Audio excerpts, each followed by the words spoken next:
നാളെ കുറച്ച് ആക്ടിവിറ്റീസ് ആടിയുണ്ട്. രാവിലെ തന്നെ നമുക്ക് ആ ഹഗ്ഗിങ് കഴിഞ്ഞിട്ടൊരു ഒന്നോട് നമുക്ക് ഫിറ്റ്നസിന്റെ ചെറിയൊരു ബേസിക്സ് കുറച്ച് ട്രെയിൻ ചെയ്യുക, മനസ്സിലായോ? അത് കഴിഞ്ഞിട്ട് എഴുതിയിട്ടാൽ മതി എന്തായാലും. അല്ലെങ്കിൽ ലാഫ് തെറാപ്പിയോ അല്ലെങ്കിൽ എന്തെങ്കിലും സംഭവം ചെയ്യും. ലാഫിംഗ് തെറാപ്പി ചെയ്തിട്ട് വിടാം. ലാഫിംഗ് തെറാപ്പി ചെയ്യാം എന്ന് പറഞ്ഞിട്ട് വിട്ടുക.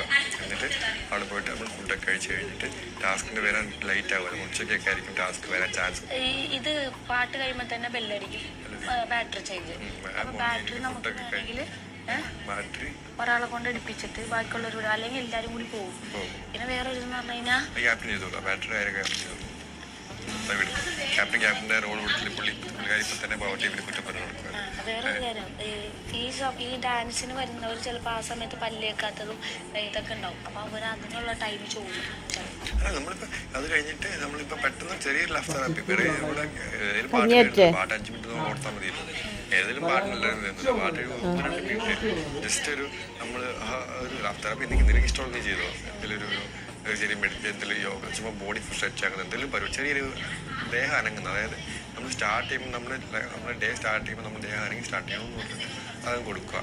അത് കഴിഞ്ഞിട്ട് ഹഗ് ചെയ്യുന്ന ഹഗ് എന്ന് പറയണ്ടായത് ചിലപ്പോൾ അത് ബുദ്ധിമുട്ടുള്ളവർക്ക് വിഷ് ചെയ്യുക, ഗുഡ് മോർണിംഗ് വിഷ് ചെയ്തിട്ട് തിരിച്ച് കയറുക. പിന്നെ ഒരു ആക്ടിവിറ്റി ചെയ്തോട്ടെ, ഫുഡ് കഴിച്ചോട്ടെ. അത് കഴിഞ്ഞിട്ട് ഇൻ ബിറ്റ്വീൻ ഗ്യാപ്പ് വരുമ്പോഴത്തേക്കും നമ്മൾ പരിപാടികൾ അടിച്ചു കൊടുക്കും. അത് ഞാൻ നേരത്തെ ഇങ്ങനെ പറഞ്ഞു. അതായത് ഇപ്പൊ കുക്കിങ്ങിന്റെ ആൾക്കാർ അത് ചെയ്യുന്നത് ബാക്കിയുള്ളവർ ഫ്രീ ആണെങ്കിൽ നമുക്ക് ബാക്കിയുള്ളവർ എടുത്തിട്ട് ചെയ്യാം. എല്ലാവരും ഒരുമിച്ച് വരുന്നത് നടക്കൂല, ലേറ്റ് ആവും.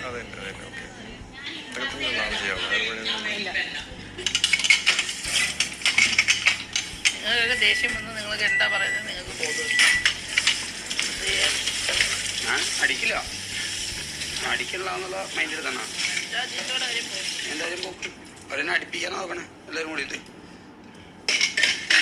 മറ്റൊരു രണ്ടുപേരും അടിച്ച് പുറത്താക്കിയവർക്ക് സമാനമായി. നമ്മളെയും കൂടെ അടിപ്പിക്കാൻ നോക്കണേ, അല്ല പട്ടി അടിക്കും. അങ്ങനെ അത് വിചാരിക്കാൻ വേണമെങ്കില്ല.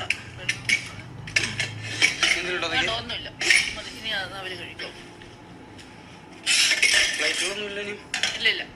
Thank you. എന്ത് താങ്ക് യു തന്നെ. നമ്മളെ കൂടി ചെല്ലുന്ന പാത്രങ്ങളല്ലേ, വീട്ടിലെവിടെയും കൈ വയ്ക്കാൻ പറ്റാറില്ല. പിന്നെ വീട്ടിൽ വരെ നമ്മൾ നേരെ പോകുമ്പോൾ ജോലിക്ക് പോകല്ലോ. ഇവിടെ സത്യം പറഞ്ഞെങ്കിൽ ഞാൻ ഇന്നിപ്പോൾ ചോറ് കഴിക്കുന്നില്ലേ, അതായത് എനിക്ക് ഉറക്കം വേണ്ടില്ല, ഒന്നുമില്ല. ഫ്ലോർ ക്ലീൻ ചെയ്തുകൊണ്ട് ഉറക്കം വരുന്നില്ലേ? അതിന്റെ കാരണം ഇട്ടേച്ചി എന്തെങ്കിലും പണി എടുക്കുമ്പോഴേ നമുക്ക് അങ്ങനെ എടുത്തുകൊണ്ടിരിക്കാൻ പറ്റും. അല്ലെങ്കിൽ ഞാൻ എവിടെയെങ്കിലും ഇരുന്നു പകല്. അപ്പൊ എന്നും ഫ്ലോർ ക്ലീനിങ് അത് ഞാൻ അത്യാവശ്യം നന്നായിട്ട് ചെയ്തില്ലേ, ചെന്നി കഴിയുന്ന അത്യാവശ്യം ഇത് ചെയ്യാനായിട്ട് അത് ചെയ്തേ കിടക്കുള്ളൂ. ഇനി ഞാൻ ഒരു ദിവസം ബാത്റൂം ക്ലീൻ ചെയ്ത് വെച്ചുതരാം. ബാത്റൂം എങ്ങനെ ക്ലീൻ ചെയ്യണം അവരൊക്കെ പഠിപ്പിച്ചു കൊടുക്കണവരുണ്ട്. ഇതൊക്കെ അങ്ങനെ ഓരോ പിള്ളേർ അങ്ങനെ നടക്കൽ മാത്രമേ ഉള്ളൂ. പറയുമ്പോൾ കേട്ടാ 4 പേര് ക്ലീൻ ചെയ്യാറുണ്ട്. 4 പേര് ക്ലീൻ ചെയ്യാറുണ്ട്. അവരെ പ്രകടനം കണ്ടിട്ടുണ്ടെങ്കിൽ നമ്മൾ തീർന്നു.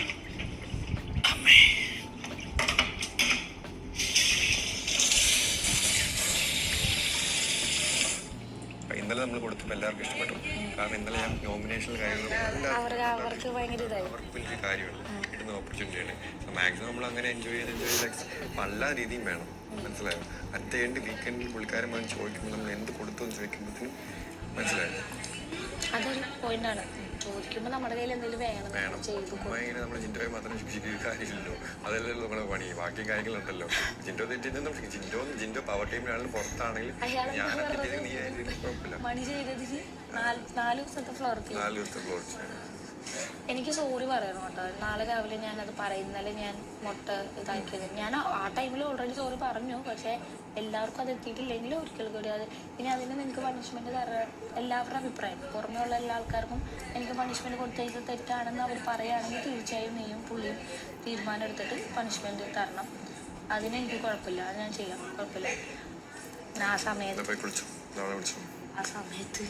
കയ്യിൽ നിന്ന് പോയതാണ്. നീ അങ്ങനെ പറഞ്ഞേക്കോണല്ലേ ഞാൻ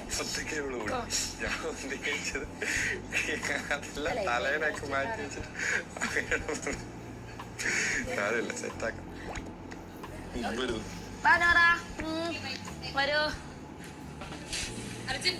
ഓക്കെ മോളെ. ഇതായിരുന്നു ഓറായിരുന്നു. എന്താ ഞാനാണെങ്കില് പറഞ്ഞല്ലേ ഇപ്പൊ തന്നെ അപ്പൊ ജിൻഡപ്പൻ ഞാൻ കൈ നീ കേൾക്കണം, നീ കേൾക്കണ്ട അവളെ കാര്യമില്ല, അവൾ ഉണ്ടെങ്കിൽ തന്നെ. അപ്പൊ ഞാൻ പറഞ്ഞു ജിൻഡപ്പന്റെ അടുത്ത് പിന്നെ ഞാൻ ചെയ്യാൻ പറ്റില്ല.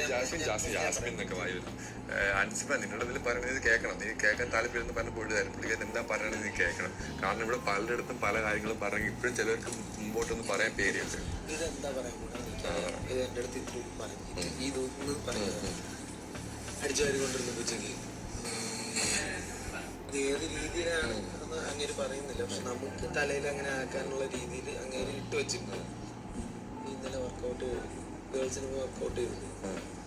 അപ്പോൾ അത് കഴിഞ്ഞിട്ടില്ല അങ്ങേര് വന്നിട്ട് രണ്ടാമതൊരു വർക്കൗട്ട് അങ്ങേര് ഒറ്റയ്ക്ക് ചെയ്തായിരുന്നു. അവിടെ ഇരിക്കുമ്പോൾ നീ അങ്ങേ ഉണ്ടായിരുന്നു. ലാസ്റ്റ് ഒരു സംസാരം വന്നത് നിന്റെ അടുത്ത് ആരോ പറയുന്നത് നീ ടോക്ക് തീർന്ന് സംസാരത്തിനിടയിൽ ലാസ്റ്റ് കേട്ട് വാക്കുന്നുണ്ട്. നീ അവിടെ കിടക്കാറുള്ളതല്ലേ, നീ അവിടെ കിടക്കാറുള്ളത് ഡെന്നി നമ്മുടെ റൂം, നിനക്ക് അവിടുത്തെ കാര്യങ്ങളൊക്കെ അറിയാലോ എന്ന് പറഞ്ഞിട്ട് കൈ കൊടുക്കുന്നു. അപ്പൊ വേറൊരാൾ പറയുമ്പോൾ നീ അത് അക്സെപ്റ്റ് ചെയ്ത പോലെ നീ അവിടെ കിടക്കാറുള്ളതല്ലേ, നിനക്ക് അവിടുത്തെ ഇപ്പോഴത്തെ കാര്യങ്ങളൊക്കെ അറിയാലോ എന്ന് പറഞ്ഞിട്ട് നീ കൈ കൊടുക്കണം. ശ്രീജു എന്താ പറഞ്ഞു നമ്മളെ കുറിച്ച് വല്ലതും പറയുന്നതായിരുന്നു. കൈ അടിച്ചു ഇല്ല വർക്കൗട്ട് നമ്മളവിടെ നമ്മുടെ ആരെങ്കിലും മിസ് ചെയ്യുന്നുണ്ടോ അങ്ങനത്തെ കാര്യങ്ങളൊക്കെ സംസാരിച്ചേ. നമ്മളല്ല ഐ മീൻ നമ്മുടെ റൂമിനെ കുറിച്ച് ഇല്ലടാ അവർ സംസാരിച്ചില്ല. അപ്സരയായിട്ട് സംസാരിച്ചായിരുന്നു. അതവിടെ അല്ല സ്കീൽ കിട്ടുക അങ്ങനത്തെ ഇല്ലായിരുന്നു. ഒന്നും വന്നിട്ടില്ല. ഇങ്ങനെയാണ് എന്റെ പൊന്നു നമ്മള് വർക്കൗട്ട് ചെയ്ത് ഒന്നാമത് കേന്ദ്രിച്ചിരിക്കുന്ന സമയമാണ്. കേന്ദ്രിച്ചിരുന്ന സമയത്ത് ഇപ്പം അപ്സര ഇങ്ങനെ ഇരുന്നിട്ട് അവളെ നമ്മൾ കാറ്റുണ്ട്. അപ്സര ഇങ്ങനെ ഇങ്ങനെ കമ്പ് നടക്കുന്നു, മലന്ന് നടക്കുന്നു. അതിങ്ങനെ മേലോട്ട് നോക്കി നടക്കുന്നു. ഞാനിങ്ങനെ കുറച്ച് നേരം ഞാൻ എൻ്റെ ഇടയ്ക്ക് കട്ടായിട്ട് ഞാനിങ്ങനെ ഇരിക്കുന്നു. അവിടെ ശ്രീതു ഇരിക്കുന്നു, ശ്രീതു ഇരിക്കുന്നു, ശരണ്യ ഉള്ള മടിയിലോ 2 ഭാഗം മടി കിടക്കുന്നു. പിന്നെ നമ്മളിങ്ങനെ കുറച്ചു നേരം മിണ്ടുന്നൊന്നുമില്ലായിരുന്നു. കുറച്ചു നേരം എന്തൊക്കെയോ നമ്മൾ കാറ്റ് ഒരു ഗെയിമിന്റെ കാര്യം ഒന്നും സംസാരിക്കുന്നില്ല. പിന്നെ പുള്ളിക്കാരൻ വന്നിട്ട് വർക്കൗട്ട് മറ്റേ ലെഗ് സ്പ്ലിറ്റ് ചെയ്യുന്ന കാര്യങ്ങളും അതൊക്കെയാണ് കാണിച്ചു തന്നത്. ഇപ്പൊ കൈയടിക്കുന്നത് എന്താന്ന് വെച്ചാൽ ഒന്നും പറഞ്ഞിട്ടില്ല, ഒന്നും പറഞ്ഞില്ല. സംഭവം എന്താണെന്നറിയാം, എനിക്ക് തോന്നുന്ന കാര്യം കൈ കൊടുത്തത് അവരെന്തോ പറഞ്ഞു നീ സമ്മതിച്ചു ആണെന്നുള്ള രീതിയിൽ. അതായത് നമ്മുടെ ടെന്നിനെ പറ്റി എന്തോ മോശം പറഞ്ഞു അകത്ത് എന്താ അറിയാലോ എന്നുള്ള രീതിയിൽ. അപ്പൊ നീ അവിടെ ഇപ്പൊ അകത്ത് ഞങ്ങൾ രണ്ടുപേരും 3 പേരല്ലേ ഉള്ളത്. അപ്പൊ നീ ഇടയിൽ വന്നിട്ട് ഞങ്ങളെ കുറിച്ച് കുറ്റം പറയണ ഞാൻ കണ്ടി ഇങ്ങനെ പറയുമ്പോഴാണ് നിനക്കറിയില്ല ഇങ്ങനെ പറയണത്. അത് പാവം മുഖമൊക്കെ വെച്ചിട്ട് എനിക്കറിയില്ല. സംസാരിച്ചായിരുന്നു സ്കീൽ അവിടെ വെച്ചിട്ട് അപ്സരയായിട്ട് സംസാരിച്ചായിരുന്നു. അല്ലാതെ ആ പുള്ളി വളർന്നപ്പോഴത്തേക്ക് നമ്മൾ 3 പേരും എനിക്ക് കൈ കൊടുക്കുന്ന സംഭവം എനിക്കറിയത്തില്ല. എന്തെങ്കിലും പറഞ്ഞ് ഇങ്ങനെ കൈ കൊടുത്താണ് എന്തെങ്കിലും അങ്ങനെ ഈ സംസാരം. അല്ല അപ്പൊ എനിക്ക് തോന്നുന്നത് സംഭവം അതെന്തോ വെച്ചിട്ട് എന്നെ ചൂടാക്കാനുള്ള എന്തോ സാധനമാണ് എനിക്ക് പറയാനുള്ളത്. മനസ്സിലായോ? അപ്സരയായിട്ട് സംസാരിച്ച എന്താന്ന് വെച്ചാൽ അതായത് ജാൻമണി ഞാൻ പറഞ്ഞു എനിക്ക് ഇന്നലെ പറഞ്ഞല്ലോ മറ്റേ എനിക്കുണ്ടായ കുറച്ച് ബുദ്ധിമുട്ടുകൾ എന്ന് പറഞ്ഞപ്പം അപ്പം എന്നോട് സാറിന് കർമ്മയാന്ന് പറഞ്ഞു. തമാശക്ക് പറഞ്ഞ കർമ്മയാണ്. ഇപ്പം നിനക്ക് മനസ്സിലായോ 2 ഫ്രണ്ട്സ് തമ്മിൽ? നമ്മളെ കുറിച്ച് സ്റ്റാർട്ടിങ് തുടങ്ങിയത് അപ്സര എനിക്ക് തുടങ്ങിയത് ഞാൻ മറ്റേ നമ്മൾ ജയിൽ നോമിനേഷനിലെ ആ സംഭവങ്ങൾ നമ്മൾ പറയുന്നതിന് മുമ്പ് നമ്മൾ ആ ടൈമിലാണ് ആലോചിച്ചത്. പക്ഷെ ഞാനും നീയും നമ്മൾ ആലോചിച്ചതിന് മുമ്പ് തന്നെ അപ്സര എടുത്ത് പലരും വന്ന് പറഞ്ഞിട്ടുണ്ടായിരുന്നു.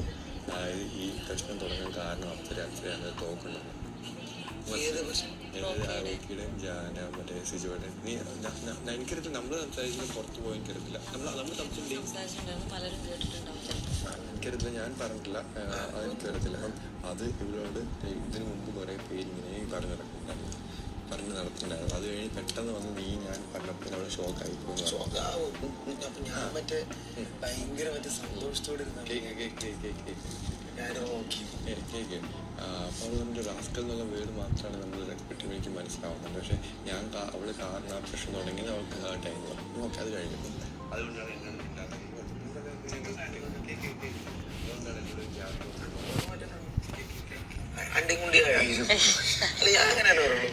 ഞാൻ പറഞ്ഞേക്കാം. അത് കഴിഞ്ഞ് അങ്ങനെ ഉണ്ടാകുമെന്ന് പറഞ്ഞു. അത് കഴിഞ്ഞ് നമ്മൾ മിണ്ടുന്നില്ലായിരുന്നു. അപ്പം ഞാൻ പവർ ടീമിൽ കയറിയപ്പോഴാണ് മിണ്ടാൻ പറഞ്ഞത്. പവർ ടീമിൽ കയറിയപ്പോൾ എൻ്റെ ഒരു എനിക്ക് എല്ലാവരും സോഷ്യലായിട്ട് നിൽക്കുന്ന ആളുകളാണ്. ക്യാപ്റ്റനാണെന്നാണെങ്കിൽ ഞാൻ എല്ലാവരും പോയി ഫുഡ് കഴിച്ചു അതൊക്കെ ഞാൻ ചോദിക്കും. അങ്ങനെ ഞങ്ങൾ മിണ്ടാൻ തുടങ്ങിയത്. അപ്പോഴത്തേക്കിനും ജാനുവിൻ്റെ കേസ് വന്നു. ജാനുവിൻ്റെ കേസ് പറഞ്ഞാൽ ഇനി ശ്രദ്ധിച്ചൊന്നും അറിയത്തില്ല. ഞാൻ ഇപ്പോഴാണ് ഞാൻ കാര്യം പറഞ്ഞത്. നോയനെ സപ്പോർട്ട് ചെയ്തെന്ന് പറഞ്ഞ് ജാനുവിന് പിണങ്ങിയിരിക്കും. അത് എന്താണ് അറിഞ്ഞത്? ഞാൻ വിചാരിച്ച ചായയുടെ കേസാണ് വിചാരിച്ചത്. ഇത് തലേദിവസമാണ് മിനിങ്ങാന്നുള്ള ചോക്ലേറ്റ് കേസും എന്നോട് എല്ലാം കുറേ എനിക്ക് 2 ദിവസമായിട്ട് എനിക്ക് ഭയങ്കര ഒരു വേർതിരിവ് പുള്ളിക്കാരുടെ അടുത്ത് നിന്ന് ഫീൽ ചെയ്തായിരുന്നു നന്നായിട്ട്. എനിക്ക് പക്ഷെ കാരണം അറിയത്തില്ലായിരുന്നു. ഞാനൊരു നോറയുടെ കാര്യം ഞാൻ ഓപ്പണായിട്ട് പറഞ്ഞാണ്. ഞാൻ നോമിനേറ്റ് ചെയ്തത് ജാൻമണിനെ ശ്രീധരനാണ്. എനിക്ക് ആ ഗെയിം കണ്ടപ്പോഴത്തേനും നോറയുടെ എഫേർട്ട് ഞാൻ അപ്രീഷിയേറ്റ് ചെയ്തു എന്ന് ഞാൻ പറഞ്ഞു. ജാൻമണി ഞാൻ അപ്രീഷിയേറ്റ് ചെയ്തില്ലെന്നും പറഞ്ഞാൽ സപ്പോർട്ട് ചെയ്തില്ലെന്ന് പറഞ്ഞ് ജാൻമണി പിണങ്ങിയിരുന്നു. അത് ഞാനൊരു സ്പോർട്സ്മാൻഷിപ്പിലാണ് എടുത്തത്. അപ്പം അപ്സരയോട് ജാൻമണി ഇതെല്ലാം പറഞ്ഞു. അപ്പം അപ്സരയോട് ഞാൻ പറയും ഇതാണ് അവസ്ഥ. അവരിങ്ങനെ ഞാനിപ്പം എന്തെങ്കിലും ജാൻമണി വേറെ ടോപ്പിക്കിടും അങ്ങനത്തെ സംസാരം. അപ്പം ഇപ്പം നിനക്ക് മനസ്സിലാവും. ഞാൻ ആ മുറിയിൽ വരുമ്പോഴത്തേക്കിനും നീ ആദ്യമൊക്കെ എല്ലാവരും മുറി വരുമ്പോഴത്തേനും പെട്ടെന്ന് ടോപ്പിക്ക് മാറ്റുക അങ്ങനെ ഒരു ഫീൽ സ്റ്റാർട്ട് ചെയ്യുന്നുണ്ട്. ആദ്യം സ്റ്റാർട്ട് ചെയ്ത് എങ്ങനെയാണ് പിന്നെ ഒരു സ്പേസ് വന്നു തുടങ്ങി. ആദ്യം കണക്റ്റായ ഋഷിയായിരുന്നു. നമ്മൾ മെൻ്റലി കണക്റ്റായിട്ട് പെട്ടെന്ന് ഇതായി പിന്നെ അൻസിബയും ഇടയ്ക്ക് പെട്ടെന്ന് മിണ്ടാതായ കാരണമെന്ന് അറിയത്തില്ല. ഇപ്പം അതൊരു ഒറ്റപ്പെടലിൽ നിനക്ക് മനസ്സിലായെന്ന് ചോദിച്ചു. അങ്ങനത്തെ കുറച്ച് കാര്യങ്ങൾ സംസാരിച്ചു എന്നല്ലാതെ ഞാൻ പറഞ്ഞു. ഞാൻ അപ്പോഴേ പറഞ്ഞ ഋഷിയുടെ സിറ്റുവേഷൻ എന്താണെന്ന് വെച്ചാൽ ഞാനും അപ്സരും കമ്പനിയാണെന്ന് വെച്ചാൽ എന്തെങ്കിലും ഉണ്ടെങ്കിൽ അത് ഓപ്പണായിട്ട് സംസാരിക്കുക. എന്തെങ്കിലും സ്റ്റേജിൽ കയറിയല്ല പറയേണ്ടത്. അത് ഓപ്പണായിട്ട് സംസാരിച്ച് ആ കുറവുകൾ നേരിട്ട് കുഴപ്പമുണ്ടെങ്കിൽ അത് പറയാം. പറഞ്ഞിട്ട് അവിടെ പോയി പറയും. അല്ലാതെ ഇത് സഡനായിട്ട് പറയുമ്പോൾ നിനക്കെന്നല്ല ആർക്കാണെങ്കിലും ഹേർട്ടാവും. ഞാനത് ഓപ്പണായിട്ട് ഞാൻ പറഞ്ഞിട്ടുണ്ട്.